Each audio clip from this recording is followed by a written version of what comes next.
পতিত পাবন কেতু কইলা জবতা। জয় জয় গুরুচরণ। আপনারা শ্রবণ করুন। আজকে যে শ্রী শ্রী হরিলীলামৃত পাঠ হচ্ছে তার উপখ্যান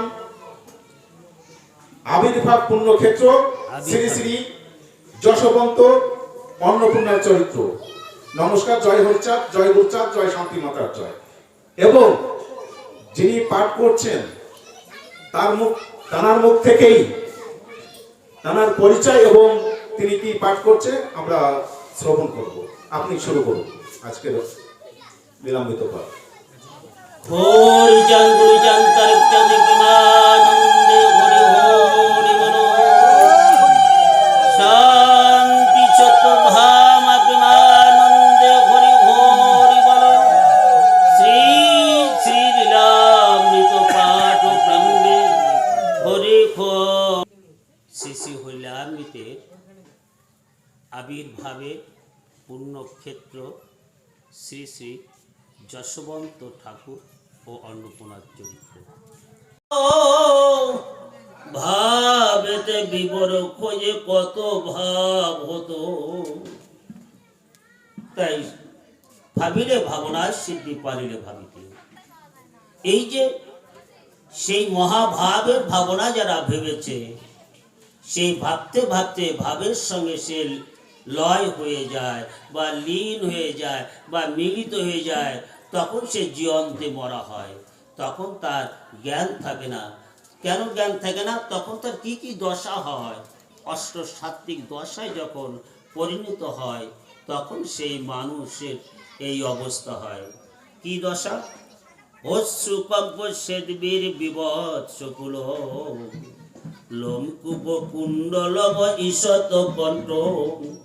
অষ্টসাত্ত্বিক দশাতে বাহ্য খারাপ হয়ে প্রেমস্বর কইতে রে কাঁদিয়ে কাঁদিয়ে মম দেহে গৃহে কৃষ্ণ এই মাত্র ছিল। দেখিতে দেখিতে যেন কাহালো কাইল। মমতে এই মাত্র, কেন ভাবে বিভোর হয়ে তখন তার বাহ্যিক জ্ঞান থাকে না। তাই ঐশ্বরিক সেটা গানে আছে, অজ্ঞান যাবে সব জ্ঞান যাবে, বাহ্য গান পড়ে রবে। এই দশা তো যখন হবে চিদানন্দে উঠবে নিঃশ্বাস। আমার যশবন্ত ঠাকুরের এই অবস্থা। তাই সেই যে ভাবুক মানুষের সত্তা অন্য কেউ কিন্তু নিরূপণ করতে পারে না। তাই আমার তারক গোসাই তিনার চরণে প্রণাম প্রদর্শন করলেন।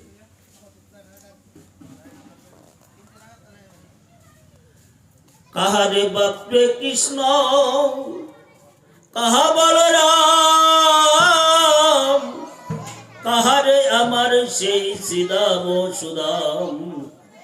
করুণা করিত সাধু বাৎসল্য প্রকাশে, কোনদিন কৃষ্ণ গোষ্ঠে পোহাইত নিশি।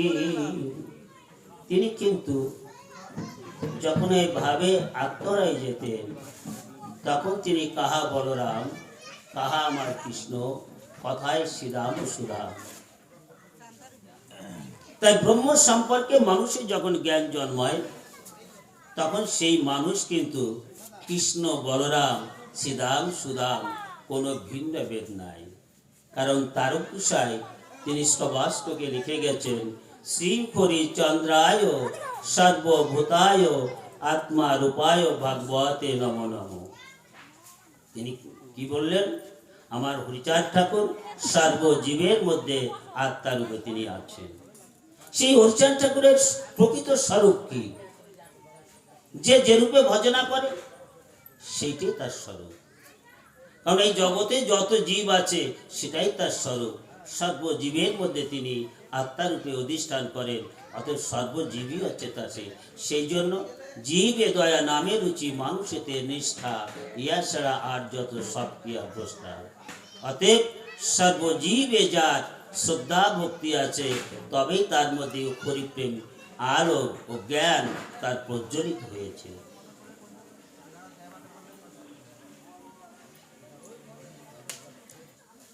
শুদ্ধ রাগে ভক্তি, শুদ্ধ কৃষ্ণ অনুরাগ, বৈষ্ণবেরা যশবন্তে বলে মহাভাব। তাই ওনার কি ছিল? শুদ্ধ রাগ, শুদ্ধ ভাব, শুদ্ধ অনুরাগ। অনুরাগ কি? আমি তার কাছে কিছু চাই না, কিন্তু তাকে না দেখলে আমি বাঁচি না। আমার কোনো কামনা বাসনায়, কিন্তু ওই রূপ যে আমি ভালোবাসি, ওই রূপ দর্শনে তার আনন্দ, এটাই তার জন্য, না দেখার জন্য সে মরতে বাধ্য হয়, তাকেই বলে অনুরাগ। তার জন্য যেসব বৈষ্ণব ছিল তৎকালীন, তাকে মহাভাগ আখ্যায়িত করেছিলেন। বৈষ্ণবেরা, বৈষ্ণবের উপাধি, বৈষ্ণবের পদে সেবী, অন্নপূর্ণা মাকে সবে বলিত বৈষ্ণবী।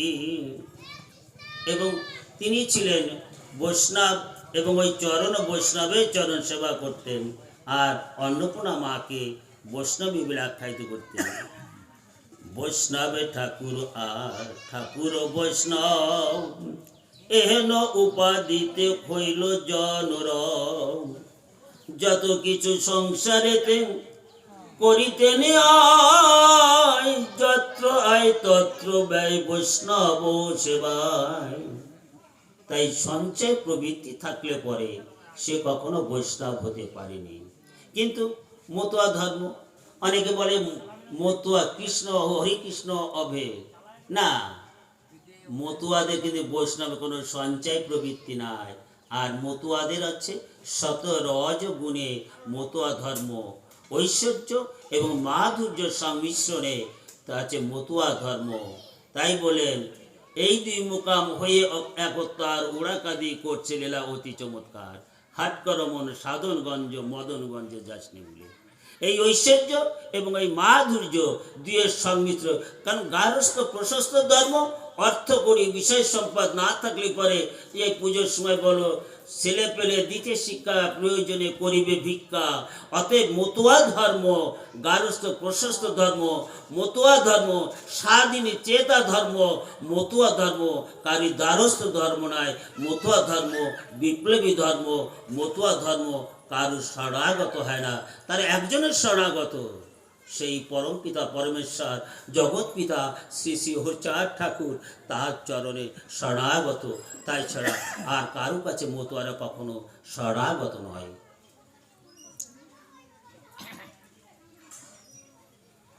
গো সেবা করিত বউ করিয়া যতন, দুই তিনি গাবি সদা থাকিত দহন, ঘৃত বানাইত দধি করিয়া মন্থন, বৈষ্ণবের দধি দুগ্ধ করাত ভোজন। মন্থন সময় হল বৈষ্ণব আগমন, বৈষ্ণবের মুখে তুলে দিতেন মাখন। যশবন্তের কেমন ভক্তি, তিনি ছিলেন কৃষ্ণ মন্ত্র আশ্রিত, তিনার তবু কোনো সঞ্চয় প্রবৃত্তি নাই। দুই তিনি গাভী দহন করে মৈথন করত, মৈথন করলে মাখন জাগ্রত হতো বা উদিত হতো, তৈরি হতো। সেই বৈষ্ণব আগমন হলে আসলে পরে তিনি তাদের মুখে ওই মাখন তুলে দিতেন। নির্মল দয়ার্দ চিত্ত নামের এমন, একদিন শুনো জেগে আশ্চর্য ঘটন। আমাদের দেহে 10টা ইন্দ্র আছে। এই 10টা ইন্দ্র রাজা হচ্ছে মন, একাদশ ইন্দ্র। মন যার পবিত্র, তার সর্বাঙ্গ পবিত্র। মন আমাদের এই জীবাত্মাকে পরিচালনা করে। অহং চেদ বুদ্ধি মন, যে এই 4টে সত্তা হচ্ছে জীবাত্মার সত্তা, এর মধ্যে নায়ক হচ্ছে মন। তাই জীবাত্মার মাধ্যমে আমার ষড়রিপু 10 ইন্দ্র ধাবিত হয়। তাই এই যে তিনার মনটা ছিল কেমন, নির্মল দয়ার্দ চিত্ত, তার মতো দয়ালু কেউ ছিল না। সে কাউকে হিংসা করতো না, কাউকে বিদ্বেষ করতো না, সবাইকে ঈশ্বর জ্ঞানে তিনি ভক্তি ও শ্রদ্ধা করতেন। তাই এনো মানুষ একদিন একটা আশ্চর্য ঘটনা ঘটলো। কি ঘটনা? ভান্ডপুরে গীত নিয়ে সাধু গেল ঘাটে, গীত বেচিলেন এক দ্বিজের নিকটে। ব্রাহ্মণে বলেন সাধু বৈশ্য হেতাকারী, মূল্য সহ ভাণ্ড দিয়া যাব কি সুপরে। দ্বিজ, দ্বিজ কে বা কারা? দ্বিজর কাছে এই দ্বিজর শব্দটা বিভিন্ন সময় বিভিন্নভাবে প্রয়োগ হয়। একবার ব্রাহ্মণ, একবার দ্বিজ। দ্বিজ কোন দ্বিজন্ম যাহার তিনি হন দ্বিজ। তাই যেমন ডিম, পাখিতে ডিম পাড়ে, পরে তাকে তা দেয় পাখিতে, দেওয়ার পরে আরেকটা বাচ্চা হয়, তখন তাকে দ্বিজন্ম বলা হয়। দ্বিজ হচ্ছে তদ্রূপ। তাই শাস্ত্রে কি বলেছে? জন্মে না যায় সে শূদ্রা সংস্কার দ্বিজ উচ্চতে, বেদপতি ভবেদ বিপ্র ব্রহ্মমং জানাতি ব্রাহ্মণ। জন্ম মাত্রই কিন্তু সবাই হচ্ছে শূদ্র, সংস্কার হওয়ার পরে সে দ্বিজ হয়। যেমন ময়লা কাপড়, তাকে যদি সার্ফ সাবান দিয়ে ভালো করে পরিষ্কার হয়, কিন্তু পূর্বে রং ও স্বভাব সেই কাপড়ের মধ্যে থাকে না, তখন সেটা পরলে একটু আরামও লাগে, পরিষ্কার পরিচ্ছন্ন কাপড়। কিন্তু ওই ময়লা কাপড় পরলে পরে, পরিধান করলে পরে, তখন গায়ের মধ্যে একটু কেমন কেমনই লাগে। তারপরে কি হয়? বেদ পতি ভবেদ বিপ্র, এই যে ঋক্সাম যদুর অথর্ব, এই বেদ জ্ঞান অর্জন করলে পরে 4টে বেদে উঠতে গেলে সে বিপ্র হয়। বিপ্র যখন হয় তখন যে পূজা অর্চনা করার অধিকারী হয়। ব্রহ্মমং জানাতি ব্রাহ্মণ, এই নিরাকার ব্রহ্ম, এক ব্রহ্ম, দ্বিতীয় নাস্তিক, এই ব্রাহ্মণকে, এই ব্রহ্মকে যে জেনেছে সে হয় ব্রাহ্মণ।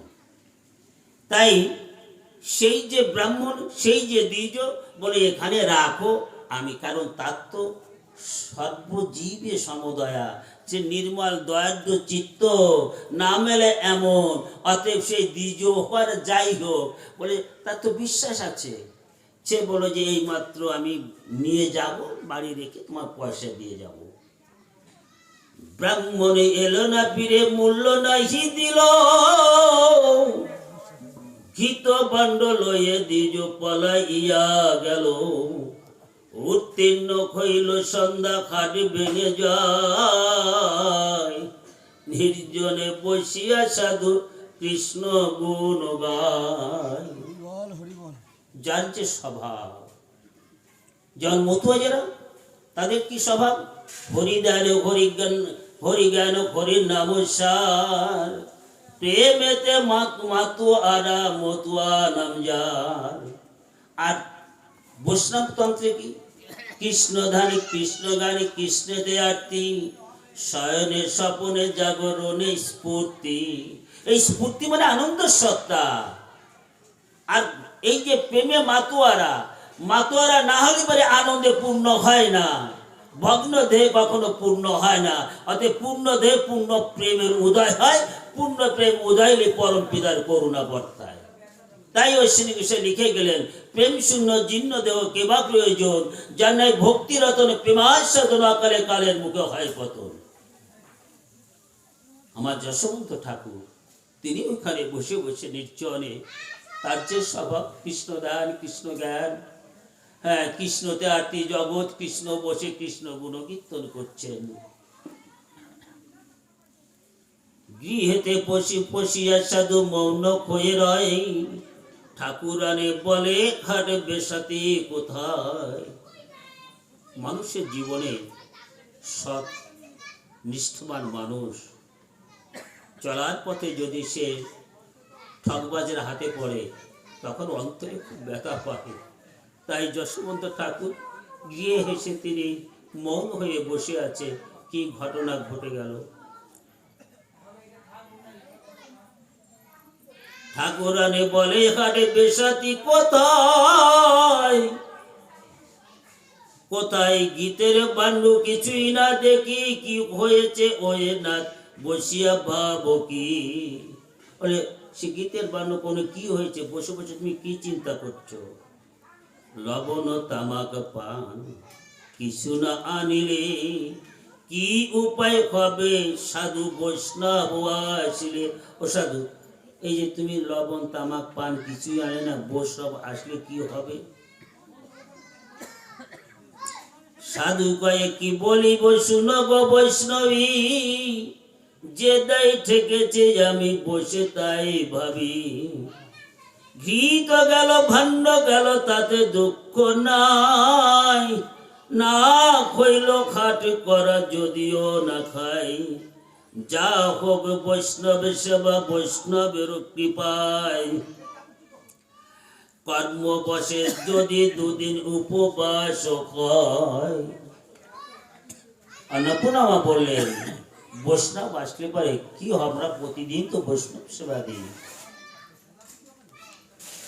অহং ভাব যদি থাকে, আমিত্ব স্বামিত্ব যদি থাকে, তার দ্বারা কখনো মহতি কর্ম হয় না। আমি শ্রেষ্ঠ, আমি জ্ঞানী, আমি একজন শ্রেষ্ঠ পাঠক, আমি একজন বড় গোসাই, আমার গোসাই এর থেকে বড়, এই যে আত্ম অভিমান যাদের, তাদের দ্বারা কখনো শুভ কর্ম হয় না। যশোমতি কি বললেন, আমি তো বৈষ্ণব সেবা দিই, বৈষ্ণবের সেবা হয় বৈষ্ণবের কৃপায়, আমি কিছু করি না। আমি বলতে কি, তাহলে আমি তো স্বামিত্ব বলে তার মধ্যে কোনো কিছু নাই। যা কিছু করায় সেই পরম পিতা পরমেশ্বর তিনিই করেন। কারণ জীব কখনো কোনো কর্ম করতে পারে না, কারণ তিনার শক্তি নেই আমাদের শক্তি। অশ্বিনী বিষয় লিখে গেলেন, তিনি বায়ুরূপে জীবের জীবন, তুমি ব্রহ্ম ব্রহ্ম জ্যোতিময়, আমার এই ধরনো ক্ষেপনো ছাড়ানো কথা বলা যা কিছু সেই শ্রীহরির করুণায় হয়। অতএব আমি এই যে লীলান্বিত আমি পাঠ করছি না, তিনি করাচ্ছেন তাই আমি করছি। এখনই যদি এই বায়ু সত্তা আমার বন্ধ হয়ে যায়, তাহলে আমার জীবনের সব খেলা কেন, লীলান্বিত কেন, সব আমার শেষ হয়ে যাবে। তাই যশবন্ত তিনি ব্রহ্ম সম্পর্কে তিনি আর সচেতন ছিলেন, তাই তিনি বললেন আমি কিন্তু বৈষ্ণব সেবা দিই না, বৈষ্ণবের সেবা হয় বৈষ্ণবের করুণায়। যে দায় ঠেকেছি তাহা জানাবো কাহায়, অপরাধে অব্যাহতি পাইব কোথায়। এই যে আমি যে বিপদে পড়েছি, এতে আমি কোথায় গিয়ে মুক্তি পাবো? কেন, আমার কি দায়? ব্রাহ্মণেতে আমার যে হলো অবিশ্বাস, এ দায়ে কোথায় যাই হলো সর্বনাশ। কেন? ব্রহ্ম জানাতি ব্রাহ্মণ, ব্রাহ্মণ কখনো বলে না আমি ব্রাহ্মণ। ব্রাহ্মণের কোনো বেশ নেই, কোনো ইয়ে নেই। যদি কেউ আসে, আমি যদি অব্রাহ্মণ বলে তাকে উপেক্ষা করি, তাহলে তো আমার সর্বনাশ। আমি এই দায় থেকে কোথায় গিয়ে মুক্তি পাবো? আমার এতেই আমি মৌন হয়ে আছি, আমার অন্য কোনো চিন্তা ভাবনা নাই। আদি অন্ত সে বৃত্তান্ত দেবীকে জানালো, যেভাবে ব্রাহ্মণে ঘিত ভাণ্ড লইয়ে গেল।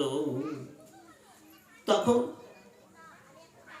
ব্রাহ্মণের সঙ্গে দ্বিজের সঙ্গে যশবন্ত ঠাকুরের যে কথাবার্তা হয়েছে, অন্নপূর্ণাকে ঘটনা জানালেন। জানার পরে তখন ঠাকুরানী কি বলছেন,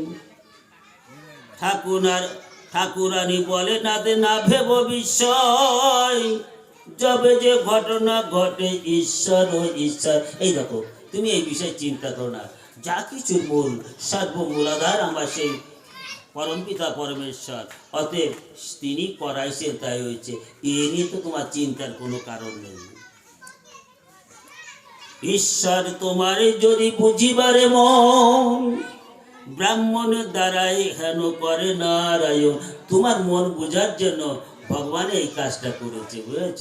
তুমি এই জন্য কেন বিচলিত হচ্ছ, কেন তুমি ভাবনা করছো, কেন তাতে দুঃখ ভাব বিপরীত ঘটন কারণ ঈশ্বরের নিয়োজিত।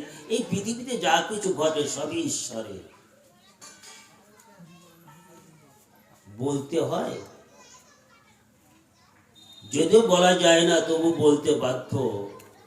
একদিন আমার ভাই আমাকে অশ্লীল কথাবার্তা বলেছিল, তার তিল কাটতে গিয়ে তখন আমার এই উপাখ্যানটা মনে পড়ে গেল। যে হয়তো আমি জন্ম জন্মান্তর কোনো পাপচিত কর্ম করেছি, তারই হয়তো প্রাচিত্য হলো, আমার মনে কোনো ব্যথা বেদনা থাকলো না। তাই ঘটনা কারণ সব ঈশ্বরের নিয়োজিত। এ কথা শুনিয়া সাধু শান্তি পেল মনে, তারক স্বভাবে যাচ্ছে যশবন্ত এই স্থানে।